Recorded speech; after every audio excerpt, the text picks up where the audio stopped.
শরীফ ওসমান হাদির হত্যাকাণ্ডে নতুন মোড় নিতে শুরু করেছে, যেন একটি একটি করে গিট খুলতে শুরু করেছে। এবং এইখানে এমন কিছু মানুষের নাম উঠে আসছে, অলরেডি তারা প্রায় ধরা পড়ার উপক্রম হয়ে গেছে, একেবারে নাকের ডগায় চলে এসেছে। খুনি জঙ্গি ফয়সাল সে এই বাংলাদেশের ভিতরেই আছে, বাইরে সে যেতে পারে নাই, কোনো জায়গায় যায় নাই। এমনকি সরকারের পক্ষ থেকে পরিষ্কার করে জানিয়ে দেওয়া হয়েছে যে ওসমান হাদির হত্যাকারী দাউদ খান ওরফে ফয়সাল সে যেন দেশ ত্যাগ করতে না পারে। আপনাদেরকে 5 মিনিট সময় দেওয়া হলো, পিছনে তাকায় দেখেন আপনাদের চেয়ে প্রশাসনের লোক বেশি, প্রত্যেকটার ভিতরে যে ঢোকানো হবে। দিল্লির সাথে সমঝোতা কইরা তারেক রহমান সাহেব আসতেছে এবং দিল্লিকে নাকি তারেক রহমান সাহেব কথা দিছে ভারত বাংলাদেশের যেসব চুক্তিপত্র হয়ে আসছে, চুক্তিপত্রগুলো কি আপনারা তো জানেন, এই যে আমাদের পোর্ট থেকে মাল নিবে 7 সিস্টারে, আমাদের বিমানবন্দর ব্যবহার করবে, আমাদের পোর্ট বিমানবন্দর রাস্তাঘাট এবং ট্রেন লাইনও নিয়ে যাবে, যেসব চুক্তি হয়েছিল, যেটা নিয়ে হাসিনা বলছিল, হ্যাঁ প্রাক্তন প্রধানমন্ত্রী শেখ হাসিনা বলছিল আমরা যা দিছি ভারতকে, ভারত সারা জীবন ইয়াদ রাখবে। আজকে দেখেন যে বিএনপি জমিয়তে উলামায়ে ইসলাম নামে একটা দল, আমি নামটার পুরোটাও ঠিক মতো জানি না, জমিয়তে উলামায়ে ইসলাম বাংলাদেশ, তার সহসভাপতি জুনায়েদ আল হাবিবি এই আসনটা ছেড়ে দিল ওই হাবিবিকে। এর মধ্য দিয়ে রুবিন ফারহানাকে রীতিমতো কোরবানি দেওয়া হলো। আবেগের বক্তব্য দিচ্ছেন, তোমাকে বিদায় দিতে আসি না, এই সকল কথা অন্য লোকেরা বলবে, আমি বলবো, সাধারণ লোক বলবে, রাষ্ট্রের দায়িত্বটা থাকবে, দীপ্ত কণ্ঠে বলবে, তোমার বিচার করব, তোমার আসামিদেরকে ধরে দৃষ্টান্তমূলক শাস্তি দেবো, এতদিনের আলটিমেটাম দিলাম, চেষ্টা করবো। এটা হবে রাষ্ট্রের প্রধানের বক্তব্য, রাষ্ট্রের প্রধান কোনো আবেগ দিবে না, ঠিক না? আসসালামু আলাইকুম দর্শক, নতুন একটা নিউজে সবাইকে স্বাগতম। দর্শক, ভিডিওর শুরুতেই যে ভিডিওগুলোর অংশ বিশেষ আপনারা দেখেছেন, ভিডিওর অংশগুলো দেখেই বুঝতে পেরেছেন যে আজকের এই ভিডিওটি কতটুকু গুরুত্বপূর্ণ এবং আকর্ষণীয় হতে চলেছে। দর্শক, তাই সবাইকে বলবো ধৈর্য সহকারে আজকের এই ভিডিওগুলো দেখতে হবে আপনাদের, তাহলে সবকিছু জানতে পারবেন বা বুঝতে পারবেন। তো চলুন কথা না বাড়াই ভিডিওগুলো দেখে আসি। দাঁড়ান, যারা এখন পর্যন্ত আমাদের এই চ্যানেলটি সাবস্ক্রাইব করেন, প্রতিনিয়ত এ ধরনের গরম গরম খবরগুলো পেতে আমাদের চ্যানেলটি সাবস্ক্রাইব করে দিবেন। যারা করেছেন ধন্যবাদ। চলুন একটা লাইক দিয়ে বিস্তারিত সবগুলো ভিডিওর আলোচনাগুলো শুনে আসি। শরীফ ওসমান হাদির হত্যাকাণ্ডে নতুন মোড় নিতে শুরু করেছে, যেন একটি একটি করে গিট খুলতে শুরু করেছে। এবং এইখানে এমন কিছু মানুষের নাম উঠে আসছে, অলরেডি তারা প্রায় ধরা পড়ার উপক্রম হয়ে গেছে, যারা খুব বড় বড় গলায় কথা বলেছে, প্রচুর পোস্ট দিয়েছে। ওই দিন অমুক জায়গায় তমুক জায়গায়, এখন অমুক জায়গায়, তখন অমুক জায়গায়, এই সেলফি অমুক জায়গা থেকে তুলেছে, সেই সেলফি তমুক জায়গা থেকে তুলেছে। এই যে কথাগুলো বলেছে, এই কথাগুলো বলে বলে আইন শৃঙ্খলা রক্ষাকারী বাহিনীকে, এই বাংলাদেশের পুরো জনসমগ্রকে একটা ধোঁয়াশার মধ্যে ফেলে দিয়েছে। এবং সবাই কিংকর্তব্য বিমূঢ় হয়ে গিয়েছিল যে আমরা এখন কি করব, কেউ বুঝতে পারছিল না যে কি করা উচিত এখন এই মতো অবস্থায় আমাদের। কিন্তু সময় যত যাচ্ছে তত মনে হচ্ছে একেবারে নকিং এট দ্য ডোর, একেবারে নাকের ডগায় চলে এসেছে। খুনি জঙ্গি ফয়সাল সে এই বাংলাদেশের ভিতরেই আছে, বাইরে সে যেতে পারে নাই, কোনো জায়গায় যায় নাই। এমনকি সরকারের পক্ষ থেকে পরিষ্কার করে জানিয়ে দেওয়া হয়েছে যে ওসমান হাদির হত্যাকারী দাউদ খান ওরফে ফয়সাল সে যেন দেশ ত্যাগ করতে না পারে। দেশ ত্যাগ করতে তার উপরে নিষেধাজ্ঞা দেওয়া হয়েছে। তার মানে কি, এটি কি মিন করে? সে যদি পালিয়েই যাবে তাহলে তো এখানে দেশ ত্যাগের নিষেধাজ্ঞার প্রশ্ন আসে না। যে লোক পালিয়ে যায় নাই, যে লোক দেশের ভিতরে আছে, তার না দেশ ত্যাগের উপরে নিষেধাজ্ঞা আসতে পারে। এখন সরকার এই সিদ্ধান্তটা কেন নিল? কোন তথ্যের ভিত্তিতে তারা এই ঘোষণা দিল যে ফয়সাল যেন দেশ ত্যাগ না করতে পারে? হ্যাঁ, তাদের কাছে ক্লু আছে। আগের দিন সাংবাদিক সম্মেলন করে গোয়েন্দা বিভাগের প্রধান এবং অন্যান্য নেতৃবৃন্দ, তারা যারা তদন্ত কর্মকর্তা, তারা কিন্তু একটি কথা পরিষ্কার করে বলেছেন যে ফয়সাল যে দেশ ত্যাগ করেছে এরকম কোনো তথ্য তাদের কাছে নাই। দেশ ত্যাগ করলে তো একটা আলামত পাওয়া যায়, সেরকম আলামত নাই। অর্থাৎ দেশ ত্যাগের যে পূর্ব আলামত, এগুলো গোয়েন্দা সংস্থার কাছে নাই। তার মানে নিশ্চিত দেশের ভিতরে আছে। এখন মজার ব্যাপার হচ্ছে, এই ফয়সালকে গুঞ্জন উঠেছে হাদি হত্যার সাথে এই রাষ্ট্রের এমন কিছু মানুষ জড়িত, এমন কিছু গুরুত্বপূর্ণ ব্যক্তি এর সাথে জড়িত হয়ে গেছে।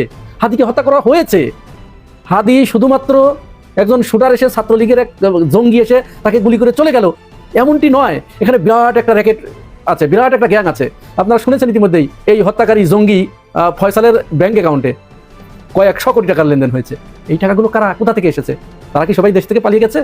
কেউ যায়নি, সব দেশের ভিতরে আছে। একটা একটা একটা একটা করে টান দিলে সব পানির মতো চেলচেলায় কাছে চলে আসবে। ইনকিলাব মঞ্চ আজকে পরিষ্কার করে বলে দিয়েছে, ওসমান হাদি হত্যার যে কিলার, যে হত্যাকারী, তাকে জীবিত অবস্থায় আমরা চাই। তাকে ক্রস ফায়ারের নাটক করে, ক্রস ফায়ার দিয়ে মৃত মানুষকে মানুষের সামনে হাজির করবা, এটি হবে না। এখানে কিন্তু বিরাট গুরুত্বপূর্ণ কথা। দর্শক, আপনারা বুঝতে পারছেন কেন এই কথা বলছে? জাবের কেন এই কথা বললেন যে তাকে ক্রস ফায়ারের নাটক করা যাবে না? তার মানে বিষয়টা এমন হয়েছে যে কোনো মুহূর্তে ওই লোকগুলো বাঁচার জন্য হয়তো গোয়েন্দা সংস্থার এমন কেউ আছে, বা রাষ্ট্রের এমন কোনো ব্যক্তি, এমন কোনো রাজনীতিবিদ এর সাথে জড়িত আছে, যারা নিজেকে বাঁচানোর জন্য যে কোনো মুহূর্তে এই ফয়সালকে ক্রসফায়ার দিয়ে হত্যা করবে। দেশের ভিতরে এসে আছে। এখন ফয়সালের কাছে আমরা একটা প্রশ্ন করতে চাই। আমার এই বক্তব্য, আমার এই ভিডিও যদি আপনারা ফয়সালের কানে যায়, ফয়সালের আত্মীয় স্বজনের কানে যায়, বা আপনারা শেয়ার করে ভিডিওটাকে ছড়িয়ে দিতে পারেন, এই কারণে ফয়সালের এখন একটাই করণীয়, ফয়সাল তুমি বাঁচতে পারবে না। তুমি যেখানেই থাকো, এমনকি তুমি যদি ভারতেও গিয়ে লুকিয়ে থাকো, তাহলে ইউনূস সরকার ভারতের জনগণের প্রতি খুব তাড়াতাড়ি এই আহ্বান করতে যাচ্ছে যে এই হত্যাকারীকে যে গ্রেপ্তার করে সীমান্ত পার করে দিতে পারবে তাকে 50 লক্ষ রুপি পুরস্কার দেওয়া হবে। ভারতের জনগণ, আপনারা 50 লক্ষ রুপি কে কে নিতে চান? প্রস্তুত হয়ে যান, যদি সে ভারতে থাকে। আর যদি সে দেশের ভিতরে থাকে, তাহলে তোমার মৃত্যু অনিবার্য। যে কোনো মুহূর্তে তোমাকে হত্যা করা হবে। তোমাকে দিয়ে কাজ করিয়েছে, তোমাকে দিয়ে স্বার্থ সিদ্ধি করেছে। এখন যখন তারা ফেসে যাচ্ছে, তখন তোমাকে তারা ক্রস ফায়ার দিয়ে মারবে। সুতরাং সময় খুব কম, তুমি অতি দ্রুত, ফয়সাল তোমাকে বলছি, তুমি অতি দ্রুত একটা ফেসবুক লাইভে চলে আসো। ফেসবুক লাইভে এসে অতি দ্রুত তুমি এই কথাগুলো বলে যাও যে তোমার কে ব্যবহার করেছে, কে কে তোমার সাথে জড়িত, কোথায় প্ল্যান হয়েছিল, কে কে এই প্ল্যান বাস্তবায়ন করার জন্য তোমাকে সহযোগিতা করেছে, কে কে টাকা দিয়েছে, কে কোথা থেকে এর সাথে ইনভলভমেন্ট আছে, এটি তুমি অতি দ্রুত বলে যাও। না হলে তোমার আমের আমও যাবে, সালার সালাও যাবে, এবং তুমি সরকারের হাতে ধরা দাও, আইন শৃঙ্খলা রক্ষাকারী বাহিনীর হাতে ধরা দাও। আইন শৃঙ্খলা রক্ষাকারী বাহিনীর হাতে ধরা দিলে যেটি হবে সেটি হচ্ছে, তুমি হয়তো তোমার মৃত্যুদণ্ড হলেও একটা লম্বা বিচারের ভিতর দিয়ে যেতে হবে। তুমি আরো কিছুদিন তুমি এই দুনিয়ার বুকে শ্বাস প্রশ্বাস নিতে পারবা। এমনকি তুমি যদি মূল অপরাধীদের নাম বলে দাও, তাহলে কিন্তু এই রাষ্ট্র বা উসমান হাদির যারা আত্মীয় স্বজন আছে, তারা কিন্তু তোমাকে ক্ষমা করে দিলেও দিতে পারে। এই সম্ভাবনা কিন্তু নাকচ করে দেওয়া যায় না। কিন্তু তুমি যদি এই কাজ না করো, তুমি যাদের জন্য এই কাজটি করেছো, তারা তোমাকে যে কোনো মুহূর্তে, তুমি কাউন্টডাউন শুরু হয়ে গেছে, তুমি গুনতে থাকো, যে কোনো মুহূর্তে তোমার লাশ জনগণের সামনে হাজির করবে। দর্শক, পরিস্থিতি কিন্তু দিনকে দিন খারাপ হচ্ছে ভারত এবং বাংলাদেশের কূটনীতিক সম্পর্কে। এবং বাংলাদেশের জন্য একটা দুর্ভাগ্য বটে যে বাংলাদেশের সাম্প্রতিক সময় দুটি নৃশংস মৃত্যু ঘটেছে। ওসমান হাদি আর একটা হচ্ছে দীপু চন্দ্র দাস।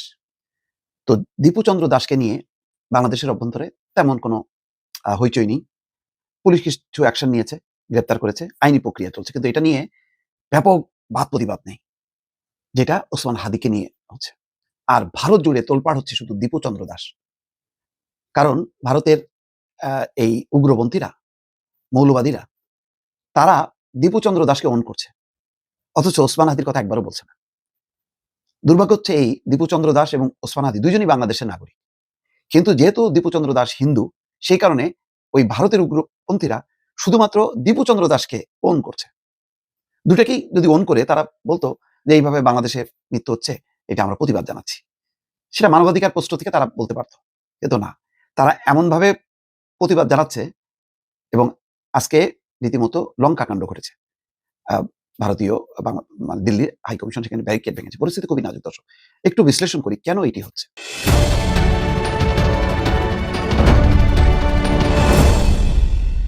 খেয়াল করেন, আমি আগেই বলেছি যে ওসমান হাদিকে নিয়ে তাদের কোনো মাথা ব্যথা নেই। আমাদের অঞ্চলের যারা উগ্রপন্থী, চরমপন্থী, তারা ওসমান হাদির মৃত্যুকে ব্যবহার করে তারা একটা অরাজক পরিস্থিতি সৃষ্টি করার চেষ্টা করেছে। কিন্তু মানে লক্ষ্য হওয়া উচিত ছিল ওসমান হাদির যারা হত্যাকারী, খুনি, তাদেরকে যাদের ধরা হয় তাদেরকে পাকড়াও করা। কিন্তু ধোয়া তোলা হলো যে সে ভারতে পালিয়ে গেছে, পালিয়ে যেতেও পারে। এখন এই ঘটনাকে নিয়ে পুরো ভারতীয় আধিপত্যবাদের মানে আস্তানা গুড়াই দাও, এই ধোয়া তোলে এমন একটা পরিস্থিতি তৈরি করলো, রাজনীতি একটা বিভক্ত হয়ে গেল। স্বাভাবিকভাবে এমন অবস্থায় গণতান্ত্রিক শক্তি তো আর সাপোর্ট দিতে পারে না। প্রথম আলো, ডেইলি স্টার, সায়ানাট, উদিচি ভাঙচুরে, এটা তো ন্যাক্কারজনক ঘটনা ঘটছে। তো এইদিকে যখন এটার প্রতিবাদ হচ্ছে, তখন আবার দীপু চন্দ্র দাসের এই নির্মম যে হত্যা, সেই হত্যার ইস্যুটা আবার রাজনৈতিকভাবে খুব প্রবলভাবে আসছে না। সেখানে ধর্মীয় অবমাননার অভিযোগে তাকে পোড়ানো হয়েছে, তাকে হত্যা করা হয়েছে। সেই বিষয়টা নিয়ে বাংলাদেশের তেমন কোনো আলোড়ন নেই, কিছু পুলিশি অ্যাকশন আছে। কারণ আমি তখনই বুঝতে পারছিলাম যে ভারতে এটা নিয়ে কিন্তু তোলপাড় করা হবে, ওসমান হাদি তাদের ইস্যু না। এই ঘটনার মধ্যে দিয়ে এটাই বোঝা গেল যে বাংলাদেশের হিন্দু সম্প্রদায়কে ভারত ওন করে। তারা মনে করে এটা মনে হচ্ছে তাদেরই নাগরিক, কিন্তু এই দৃষ্টিভঙ্গিটাও একটা সাম্প্রদায়িক দৃষ্টিভঙ্গি। বাংলাদেশের পক্ষ থেকে বলা হয় হিন্দু, মুসলিম, বৌদ্ধ, খ্রিস্টান সবই বাংলাদেশি। ভারতে যেমন, ভারতে কোনো মুসলমান যখন নিপীড়নের শিকার হয়, আই লাভ মোহাম্মদ বলে যে তারা ব্যানার এবং তারপরে যে বাড়ি ঘরদোর গুড়াই দেওয়া হলো, অ্যারেস্ট করা হলো, তার প্রতিবাদ কিন্তু বাংলাদেশ করেনি। কারণ এটা বলা হয়েছে যে এটা ভারতের আভ্যন্তরীণ ব্যাপার। কিন্তু বাংলাদেশের অভ্যন্তরে কোনো ঘটনা ঘটলে ভারত কিন্তু ছাড় দেয় না। খেয়াল করছেন নিশ্চয়ই, এর আগেও কিন্তু তারা তোলপাড় করছে। তার মানে বাংলাদেশে অবস্থিত সংখ্যালঘুদেরকে ওন করে ভারত, কিন্তু ভারতে অবস্থিত সংখ্যালঘু মুসলমানদেরকে ভারত ওন করে না, আবার বাংলাদেশও ওন করে না। এটা ভারতীয় মুসলমানদের একটা দুর্ভাগ্য।